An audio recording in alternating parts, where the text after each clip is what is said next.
이사야 65장 17절부터 25절까지입니다. 보라, 내가 새하늘과 새 땅을 창조하나니 이전 것은 기억되거나 마음에 생각나지 아니할 것이라. 너희는 나의 창조하는 것을 인하여 영원히 기뻐하며 즐거워할지니라.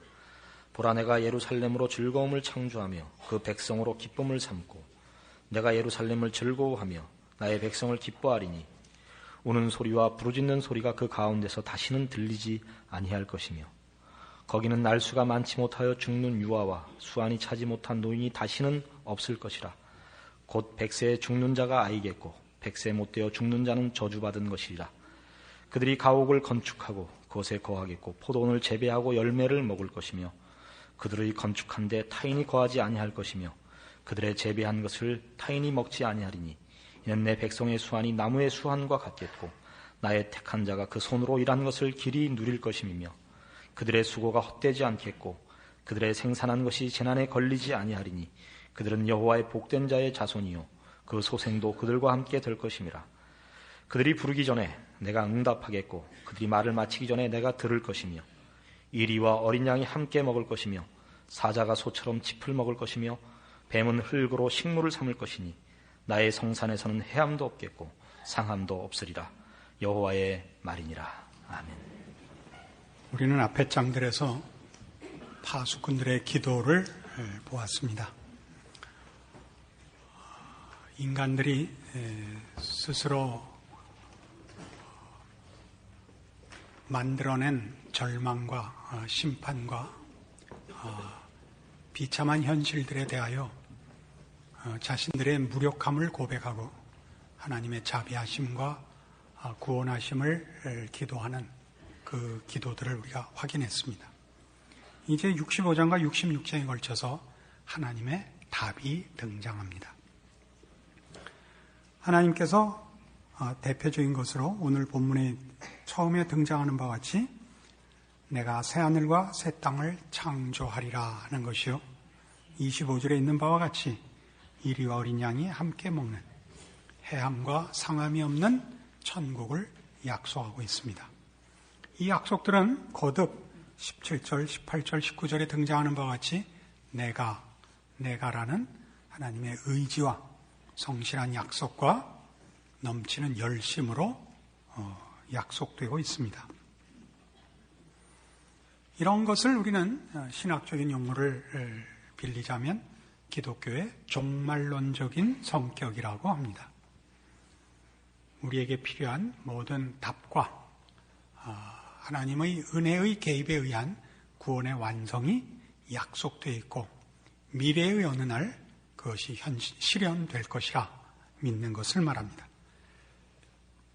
그러나 종말이라는 것은 이렇게 장차 이루어질 것이라는 이유 때문에 내세적이지만 그래서 현실 도피적인 그런 오해를 낳기도 합니다.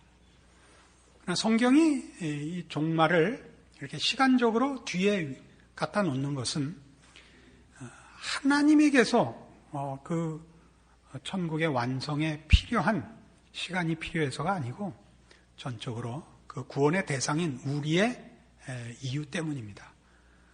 하나님께서는 우리에게 이 하나님이 지으시는 새하늘과 새 땅의 복을 누리기 위한 어떤 필요한 것이 시간이 걸린다고 가르치고 있는 셈입니다.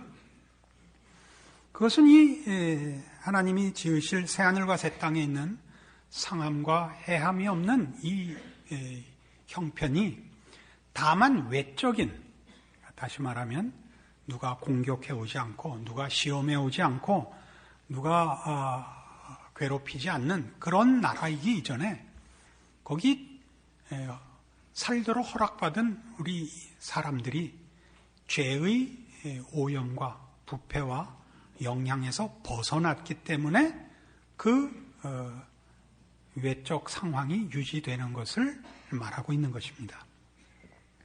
그러니까 이 종말이 시간이 걸려야 되는 이유는 전적으로 하나님의 자녀로 구원받은 우리가 그 구원의 완성을, 하자면 죄의 극복을 가져야 거기 간다. 거기 가는 조건으로서가 아니라 거기를 목표하고 계시는 하나님이 그런 목적을 우리에게 이루신다 하는 것을 시사하고 있는 것입니다. 그래서 이 약속은 모두 다 예수 그리스도 안에서 약속되어 있는 것입니다. 말하자면 이 해함과 상함이 없는 것, 거기 새하늘과 새 땅일 수 있는 이유는 이런 우리 모두가 죄를 극복해야만 되는 것이고, 그런 차원에서 우리에게 그런 조건을 만족시키라는 것이 아니라 하나님이 보내시는 예수 그리스도로 말미암아 이것이 해결될 것이라 약속하고 있는 것입니다. 같은 이사야 11장에 가시면 이사야 서두에 이미 이 약속이 등장했던 것을 볼 수 있습니다. 이사야 11장 6절입니다. 그때 이리가 어린 양과 함께 거하며 표범이 어린 염소와 함께 누우며 송아지와 어린 사자와 살찐 짐승이 함께 있어 어린아이에게 끌리며 암소와 곰이 함께 먹으며 그것들의 새끼가 함께 엎드리며 사자가 소처럼 풀을 먹을 것이며 젖 먹는 아이가 독사의 구멍에서 장난하며 젖된 어린아이가 독사의 굴에 손을 넣을 것이라.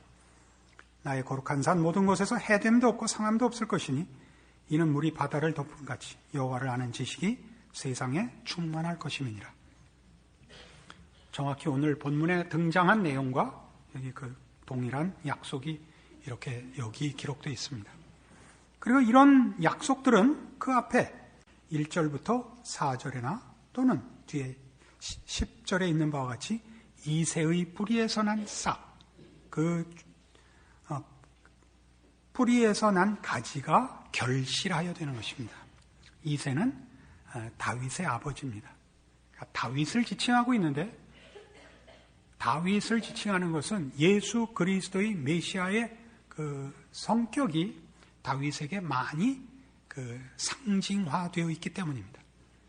여러분은 신약을 여는 첫 책인 마태복음 1장 1절에서 예수 그리스도를 이렇게 소개한 것을 기억하실 것입니다. 아브라함과 다윗의 자손 예수 그리스도의 세계라, 이렇게 소개됐습니다.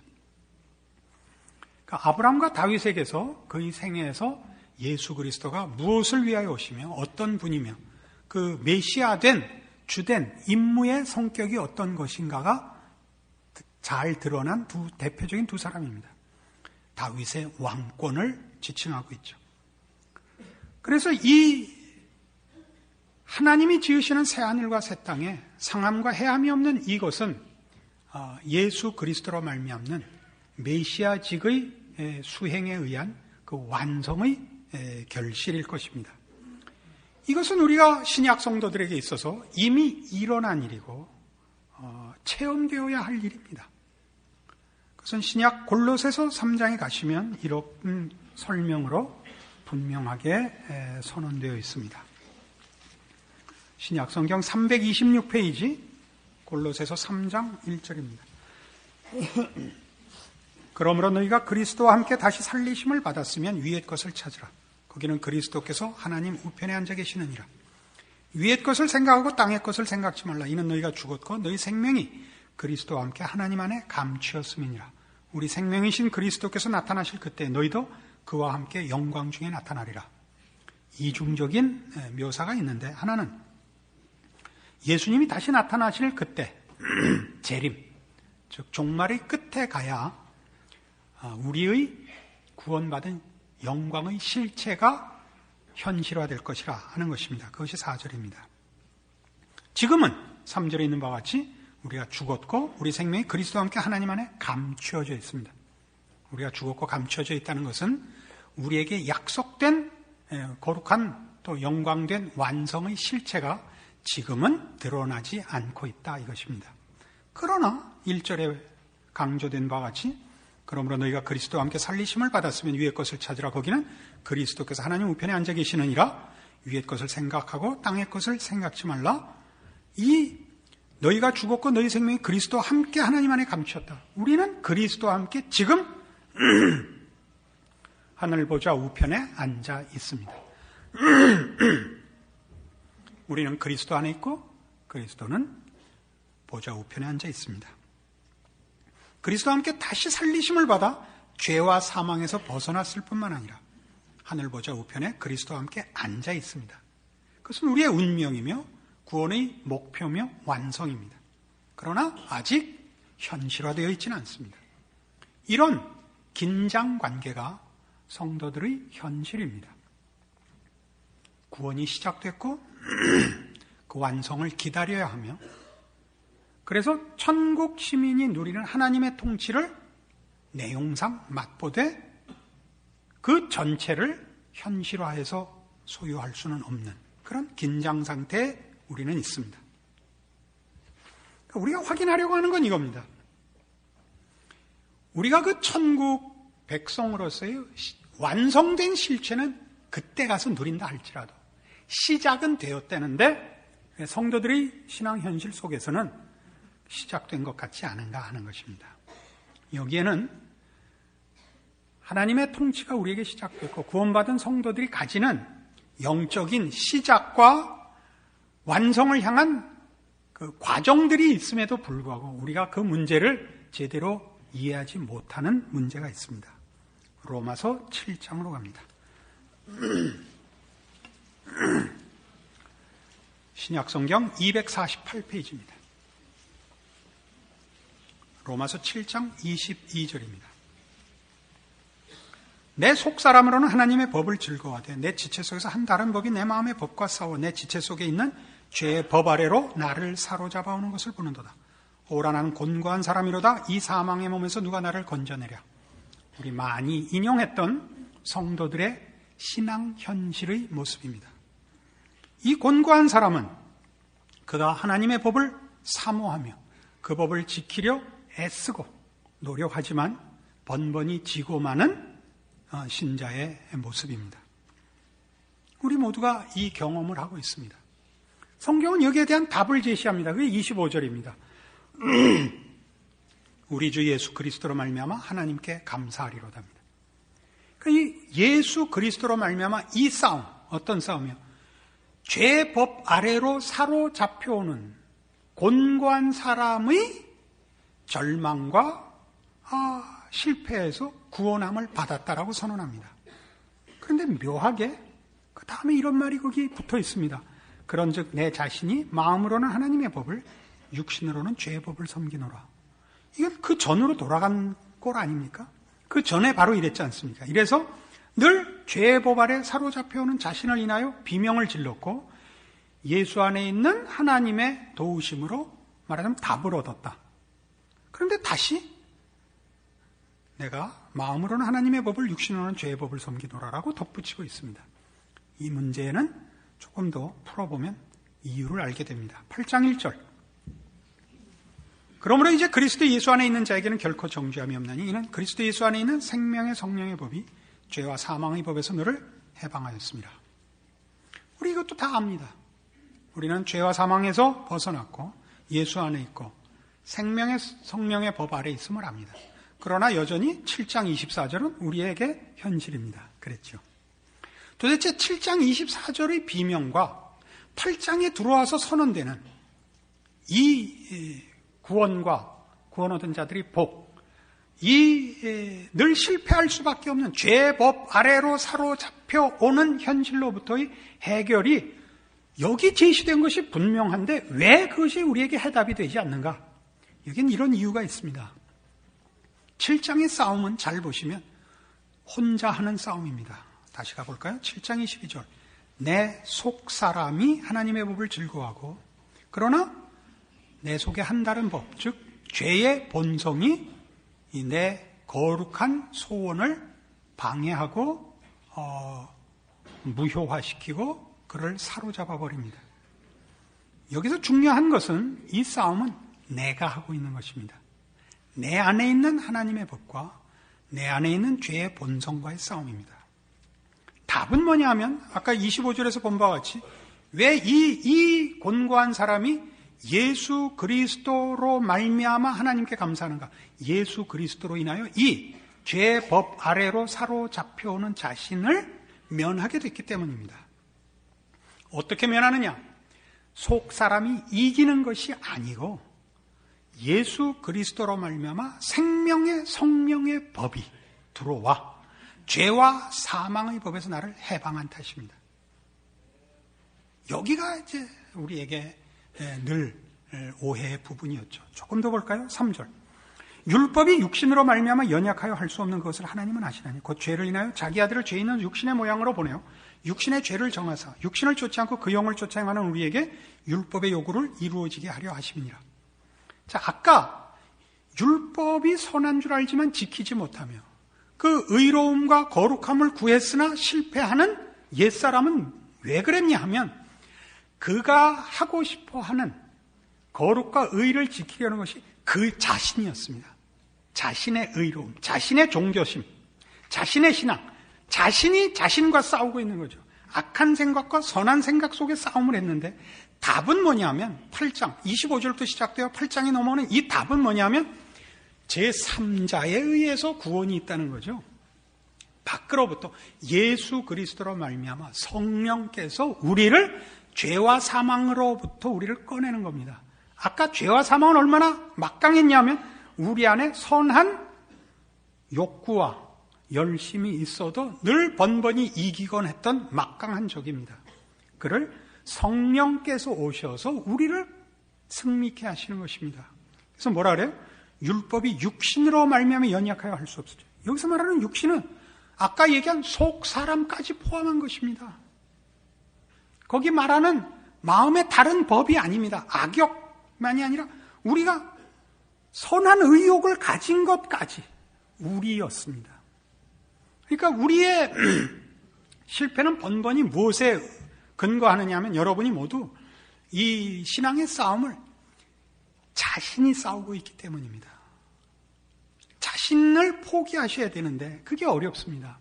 기독교 신앙에서 제일 중요한, 그러니까 신자에게 있어서 중요한 그 문제는 자기의입니다. 자기의, 오를 의자를 써서 자신을 뭐라 그래야 됩니까? 자신을 정당화하고 쓸모 있게 하고 싶은 그런 욕심입니다. 계속 봅시다. 그래서 5절 육신을 쫓는 자는 육신의 일을, 영을 쫓는 자는 영의 일을 생각하나니 육신의 생각은 사망이요 영의 생각은 생명과 평안이니라. 그러니까 영의 일을 생각한다. 영의 생각은 생명과 평안이라 할 때 이 영의 생각을 뭐와 자꾸 같이 놓느냐 하면 아까 속사람과 같이 놓는 것입니다. 7장에 나오는 내 속사람으로는 하나님의 법을 즐거워하되 그것을 여기 영의 생각과 일치되게 봐서 7장의 실패가 8장의 영의 생각의 승리와 다른 것임을 이해하지 못합니다.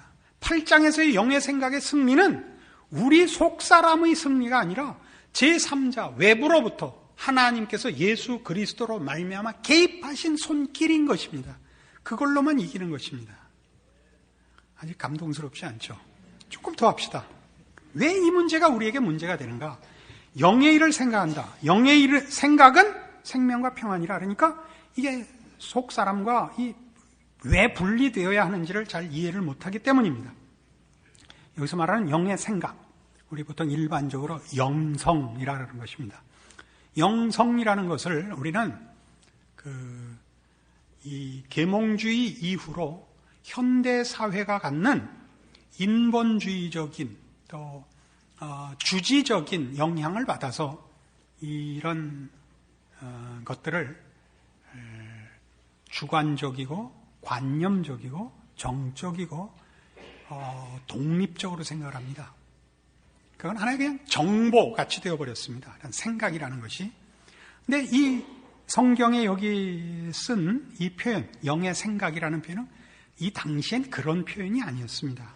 이 영의 생각이라는 생각이라는 뜻은 그런 지식이 기초가 됐으되, 지식 없이 무엇을 할 수는 없죠. 지식이 기초가 됐을 때 그것이 그 지식이 가지는 어떤 성향, 애착,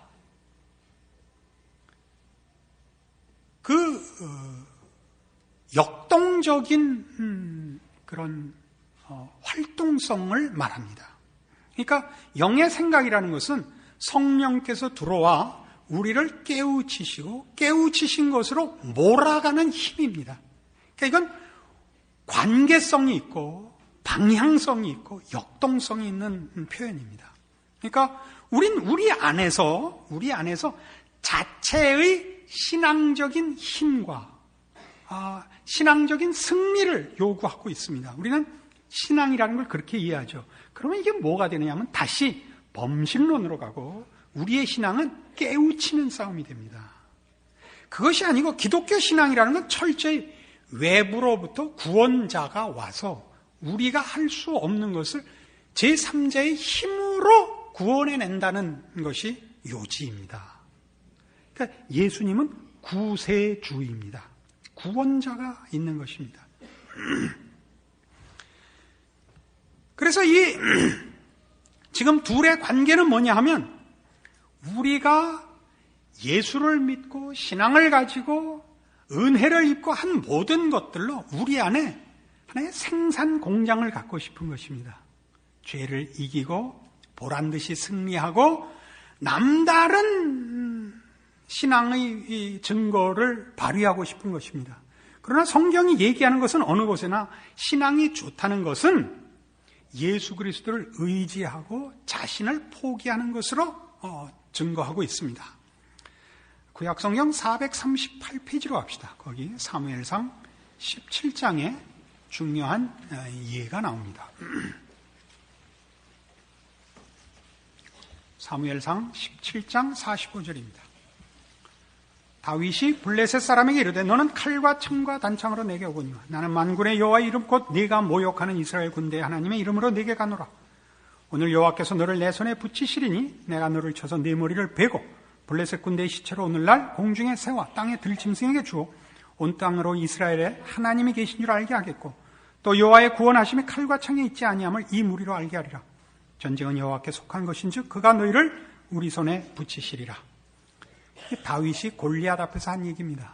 당시 이스라엘과 블레셋 사이의 전투 때 블레셋의 군사력 앞에서 이스라엘은 패퇴했고 그 적군 장군인 이 골리앗 앞에 모두가 떨었습니다. 전쟁에 나갈 나이가 되지 않았던 다윗이 형들의 안부를 물으러 왔다가 군장도 없이 홀몸으로 물맷돌 5개를 가지고 싸우러 나가서 한 담대한 신앙 고백이요 선언입니다. 성도들은 이걸 신앙의 모델로 갖고 있습니다. 그렇죠? 나는 만군의 여호와의 이름으로 네게 가노라. 근데 이렇게 말할 틈이 없는 거예요. 나는 망하였도다. 이게 현실이거든요. 무슨 여호와 창피해서 말을 할 수가 없는 게 현실이에요. 우리에게 이 소원이 있다고요.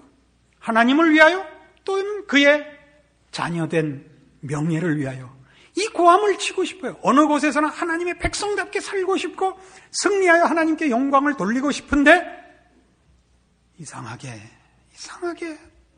지나보면 언제나 망해가지고 예수 믿는다고 말 안 하는 게 더 하나님께 영광이 되는 현실을 살고 있단 말이죠.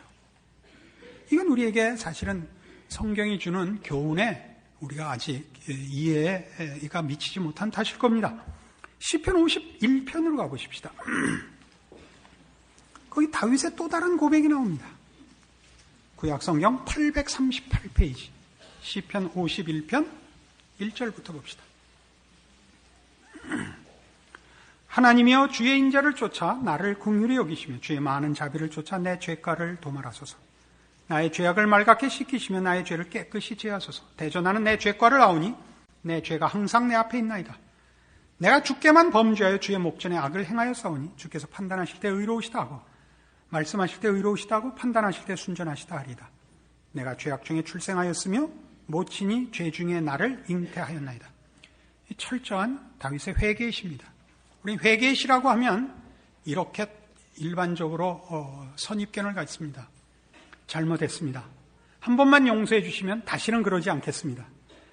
물론 이것이 회개입니다. 그러나 이 회개의 시를 보시면 여기는 다시는 그러지 않겠습니다가 없습니다. 여기 중요한 내용은 나는 죄밖에 질 수 없습니다입니다. 그 5절에 보는 바와 같이 내가 죄악 중에 출생하였으며 모친이 죄 중에 나를 잉태하였나이다. 이게 무슨 표현이냐 하면 나라는 존재는 죄라는 재료로만 만들어졌습니다. 그런 뜻입니다. 그게 내가 죄 외에 무엇을 짓겠습니까? 그래서 17절에 그 유명한 하나님의 구하시는 제사는 상한 심령이라. 하나님이여 상하고 통회하는 마음을 주께서 멸시치 아니하시리다라는 이 고백이 나옵니다. 상한 심령이 뭐라는 거예요? 상한 심령은 먹으면 식중독 걸리는 거예요. 상한 겁니다. 쓸데가 없는 겁니다. 하나님이 쓸모 있는 걸 바치라 그러는 것이 아니다 그런 얘기입니다. 하나님이 우리에게 하나님 앞에 뭐 유용한 것, 가치 있는 걸 바치라는 게 아니라는 겁니다. 그러면 앞에 보았던 사무엘상 17장의 그 다윗의 고백과 이 시편 51편에 나오는 이 다윗의 고백, 이게 뭐죠? 밧세바와 사고치고 회개하는 장면이거든요. 성경이 어느 쪽을 인용을 하던가요? 사무엘상 17장은 신자의 신앙에 대하여 인용을 하질 않습니다. 그건 하나님이 누구신가에 대한 설명으로는 인용을 해도 신자의 신앙 현실에 대해서는 그 사건을 도입하지 않습니다. 신자의 신앙 현실에 대한 것을 설명할 때는 언제나 시편 51편이 등장을 합니다. 왜요? 이것으로 인하여 결국 메시아가 등장을 합니다. 시편 40편을 가서 비교해 보십시오. 우리의 그 절망, 시편 40편에는 이렇게 나오죠. 기가 막힐 웅덩이에서 우리 하나님이 우리를 구원하였습니다. 그 구원이 어떻게 일어났는가? 예수 그리스도로 말미암아서입니다. 이렇게 되어 있습니다. 그러면 왜 이렇게 하는가? 이유는 단 하나입니다. 하나님은 우리 의를 없애고 계십니다. 왜 우리 의를 없애야죠? 자기 의를 세우기 위한 싸움은 신앙에 역행하는 것입니다.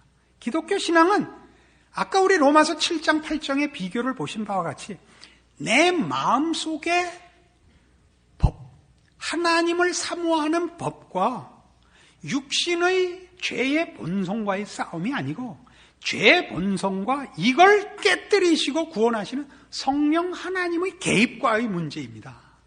그러나 우리는 성령이 개입하지 않고 성령께서 지식과 정보만 주고 역동적인 역할을 하는 걸 놓치고 역동성은 자기가 가지는 겁니다.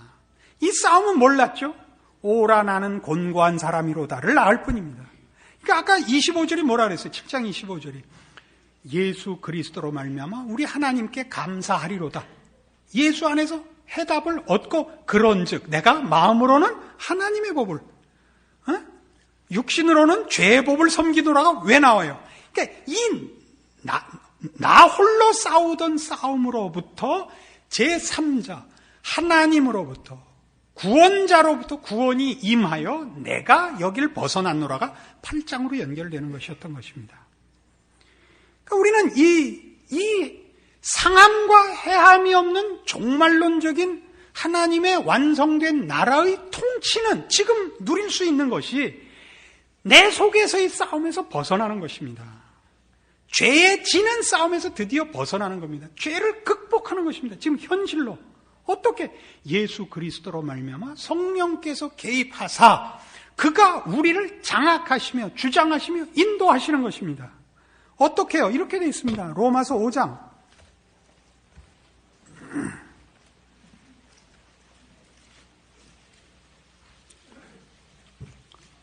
신약성경 245페이지 로마서 5장 3절입니다. 다만 이뿐 아니라 우리가 환난 중에도 즐거워하나니 이는 환난은 인내를, 인내는 연단을, 연단은 소망을 이루는 줄 알미로다. 소망이 부끄럽게 아니하면 우리에게 주신 성령으로 말미암아 하나님의 사랑이 우리 마음에 부은 바 됐다 이겁니다. 성령으로 말미암아 뭐가 부어졌다고요? 하나님의 사랑이 부어졌다는데 이걸 왜 소망이 부끄럽게 아니한다 그러죠? 소망이 부끄럽지 않다는 건 우리에게 약속된 궁극적인 운명, 완성에 대한 하나님의 약속이 실패하는 일이 없다는 다른 표현이죠. 이건 믿었더니 되기도 하고 안 되기도 하는 것이 아니라 그런 뜻입니다. 그게 어떻게 일어난다고요? 우리 안에 성령으로 말미암아 하나님의 사랑이 부어졌기 때문입니다. 여기서도 그 사랑이 부어졌다는 걸 다만 여러분의 감동을 위해서 주어졌다고 생각하지 마십시오. 하나님께서 여러분에게 최선의, 최상의, 최고의 열심을 갖고 개입했다는 뜻이죠. 그래서 사도 바울은 이렇게 고백한 적이 있습니다. 그리스도의 사랑이 우리를 강권하시는도다. 그의 열심과 의지가 나를 강권한다고 했습니다. 그래서 우리는 실상 지금 하나님의 완성될 나라의 내용을 신자된 이후로 즉시 혜택을 받으며 그 통치 아래에 있어서 그 완성될 나라의 백성으로의 필요한 내용들을 사실은 지금 누리고 있는 셈입니다. 그러나 우리는 자꾸 이걸 놓칩니다. 왜 놓쳤다고요? 조금 전에 말씀드린 바와 같이 이것이 자기 의를 죽이며 우리를 절망시켜 예수께 의존하도록 하고 있는 이 하나님의 개입을 우리는 계속 자기 의를 살리는 대로 동원하기 때문에 스스로 실패를 자초했던 것이죠. 고린도 후서에 가시면 이 부분에 대한 대표적인 예가 나옵니다. 고린도 후서 1장입니다. 신약성경 286페이지입니다. 고린도 후서 1장 8절입니다. 형제들아, 우리가 아시아에서 당한 환난을 너희가 알지 못하기를 원치 아니하노니 힘에 지나도록 심한 고생을 받아 살 소망까지 끊어지고 우리 마음에 사형 선고를 받은 줄 알았으니 이는 우리로 자기를 의뢰하지 말고 오직 죽은 자를 다시 살리시는 하나님만 의뢰하게 하심이라. 여러분, 이거 다 경험하시는 거죠. 예수를 믿고 주를 위하여 헌신하며 의욕을 가졌다고 해서 하나님이 형통한 인생을 주시지 않는다는 걸 우리 다 알고 있습니다. 바울도 그랬습니다. 그럼 뭐 여러 번 고생을 했는데 죽을 뻔만 한도 여러 번 한 사람입니다. 우리 모두가 하나님 앞에 가지는 신앙적인 헌신과 열심을 하나님이 받아주신다면 우리로 하여금 이렇게 지지고 볶고 아무 일도 못하게 놔두시면 말이 안 됩니다. 그렇죠? 지금 내가 가지는 열심을 하나님이 제대로 결실하도록 건강도 주셔야 되고 물질도 주셔야 되고 그리고 지위도 주시고 사람들 앞에 이렇게 내 말이 전파되도록 해야 됩니다. 하나님 그렇게 안 합니다. 우리 같은 거 있는지 없는지 모르게 어디 구석에 처박혀서 하루하루 살기 바쁘게 만들어 놓고 있습니다. 하나님 왜 이러십니까? 뭐라고요? 바울이 대답했죠? 하나님만 의뢰하게 하려 하심이랍니다. 이걸 외적 상황과 형편으로만 생각하지 마시고 내적 상황과 형편으로 대입해 보십시오. 여러분이 겪는 건 뭐죠? 자기 의의 무참한 실패입니다. 왜 그렇게 한다고요? 여러분으로 하여금 절망하라는 겁니다. 자신에 대해서. 어떻게 하라고요? 하나님만 의뢰하랍니다. 지난주에도 우리 거듭 이 표현을 썼다시피 우리는 자신에 대해서 포기하지 않고 자신을 절망하는 것이 아니라 하나님을 절망하고 믿음을 절망해버리죠. 그래서 체념한 신자가 되죠. 전부 다 나는 아닌 게 비유가 됐죠. 그래서 이런 아픔이 뭘 낳느냐 하면 나는 아니더라도 혹시 누군가는 긴 사람이 있을까? 고급한 용어를 뭐라 그랬습니까? 제대로 하는 정답을 시행하는 사람이 누군가는 있을 거다라고 생각을 하고 그걸 누구에게 특별히 많이 요구하죠? 목사에게 많이 요구합니다. 목사님만은 그래도 생기기도 천사같이 생기고 말씀도 그렇게 하시고 모든 형편에 좀 아주 넘치는 신앙의 모델을 제시해 주십시오. 근데 목사라고 난 게 별게 없거든요. 생긴 것부터 마음에 안 든 데다가 목소리도 그렇고 오늘도 설교 오래 하고 다 같이 하나님께서 이렇게 개입하고 계시는 겁니다. 너를 의뢰하지 마라. 너를 증명하려 하지 마라. 교만의 얘기가 아닙니다. 교만이라는 덕목의 얘기가 아니고 겸손의 얘기가 아니고 우리의 모든 것은 그리스도 예수 안에서 하나님께만 있습니다. 우리는 그 훈련을 받아오고 있는데 모르고 있었죠. 하나님은 나를 잊었다. 하나님 내 기도에 응답 안 하신다. 이렇게 되어버렸죠. 그렇지 않습니다. 우리는 이런 이유로 인해서 자꾸 비판적이고 부정적인 말을 합니다. 교회가 뭐 이래, 목사가 뭐 이래, 넌 왜 이래. 그건 다 상대방을 사실은 비평하려고 하는 비평이 아닙니다. 본인이 예수 믿고 교회 나와서 뭐 싸우려고 그럴 사람이 어디 있습니까? 자신이 못하는 걸 누군가는 답이 있는가 하고 자꾸 찔러보는 겁니다. 찔르면 찔릴수록 사람을 찔르면 뭐가 나와요? 이게 위선이기도 하고 교활하기도 하고 이중적이기도 한 걸 만나서 점점 더 체념이 확대됩니다. 결국 다 마찬가지구나. 그냥 다 그런데 아닌 척 하는구나. 별 수 없구나. 이렇게 되어버렸죠. 아니요. 우리로 절망케 하는 이유는 누구에게로 가라고? 예수 그리스도께 가라고. 예수 그리스도께 가라고. 같은 고린도 후서 12장에 이렇게 나옵니다. 고린도후서 12장 7절. 여러 계시를 받은 것이 지극히 크므로 너무 자고하지 않게 하시려고 내 육체의 가시 곧 사단의 사제를 주셨으니 이는 나를 쳐서 너무 자고하지 않게 하려 하심이니라. 이것이 내게서 떠나기 위하여 내가 3번 주께 간구하였더니 내게 이르시기를 내 은혜가 네게 족하도다. 이는 내 능력이 약한 데서 온전하여짐이라 하신지라. 이러므로 도리어 크게 기뻐함으로 나의 여러 약한 것들에 대하여 자랑하리니 이는 그리스도의 능력으로 내게 머물게 하려 함이라. 정확하죠, 표현이. 뭘 요구했다고요? 사단의 가시를 빼달라 그랬습니다. 왜냐하면 사도 바울이 육신에 치명적인 약점을 갖고 있어서 이 복음을 전파하는데 이게 방해가 됐습니다. 의사가 기침병을 고친다는데 지가 기침하고 있으면 그 의사한테 누가 가겠어요? 사도 바울이 치명적인 육신의 가시를 가지고 복음을 전하니까 사람들이 혹 반대할 때 너나 먼저 복 받아라 라고 비난을 했던 것입니다. 그리고 빼달라 그랬더니 뭐라 그랬다고요? 내 은혜가 네게 족하다는 겁니다. 왜? 내 능력이 약한 데서 온전해진다. 그래서 바울이 뭐라고 고백을 해요? 약한 것들에 대하여 자랑하고 이유는 그리스도의 능력으로 내게 머물게 하려고. 정확히 그가 뭐에 대해서 포기를 하죠? 자신을 포기하고 그리스도께 자신을 맡기는 대로 가죠. 그래서 이 10절에 그 유명한 고백이 나옵니다. 그러므로 내가 그리스도를 위하여 약한 것들과 능력과 궁핍과 핍박과 곤란을 기뻐하느니 이는 내가 약할 그때 곧 강함이니라. 여러분, 신앙 현실에서 여러분이 겪는 이 약함들이 있습니다. 하나님이 쉽게 해결해 주지 않는 거 있습니다.